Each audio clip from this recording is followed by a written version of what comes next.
मनसा गांव में एक मूर्तिकार गोपाल रहता था।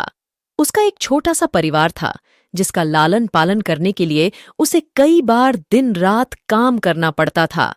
रोज की तरह आज भी काम पर जाने से पहले गोपाल ने अपनी पत्नी से कहा, सुनती हो?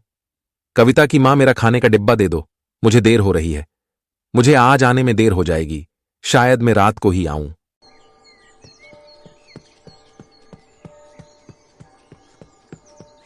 काम पर जाने का रास्ता एक जंगल से होकर गुजरता था।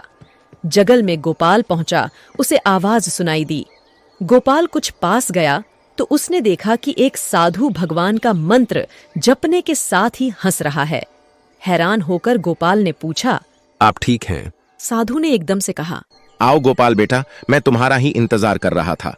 मैं भूखा हूं, मुझे अपने खाने के डिब्बे से कुछ खिला दो। गोपाल ने अपना खाने का डिब्बा निकालकर उन्हें दे दिया। देखते ही देखते बाबा ने गोपाल का सारा खाना खा लिया।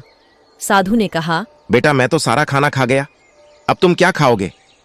मुझे माफ करना। कोई बात नहीं बाबा, मैं काम के लिए बाजार जा रहा हूं तो मैं वहीं कुछ खा लूंगा। यह सुनकर साधु ने गोपाल को खूब आशीर्वाद दिया और भेंट के तौर पर एक हथौड़ा दे दिया। बाबा, आपका आशीर्वाद ही काफी है। मैं इस हथौड़े का क्या करूंगा, इसे आप ही रखिए। बेटा, यह मामूली हथौड़ा नहीं है, यह जादुई हथौड़ा है जो मेरे गुरु ने मुझे दिया था और अब मैं तुझे दे रहा हूं। इसका इस्तेमाल अच्छे कामों के लिए करना और दूसरे के हाथ में इसे कभी मत देना। इतना कहकर बाबा अदृश्य हो गए। गोपाल हथौड़ा लेकर काम करने के लिए चला गया। मूर्ति बनाते समय उसने सोचा कि आज इस हथौड़े से चोट मारकर देखता हूं। जैसे ही उसने हथौड़े से चोट मारी, वो सीधा मूर्ति बन गई। दूसरी चोट में बर्तन बन गया। गोपाल समझ गया कि यह जादुई हथौड़ा है।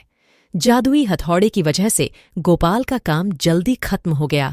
गोपाल उस जादुई हथौड़े को घर ले आया। इसी तरह रोज गोपाल उस हथौड़े से जल्दी काम खत्म कर लेता और कई बार ज्यादा बर्तन बनाकर उन्हें गांव के लोगों को भी बेच देता था।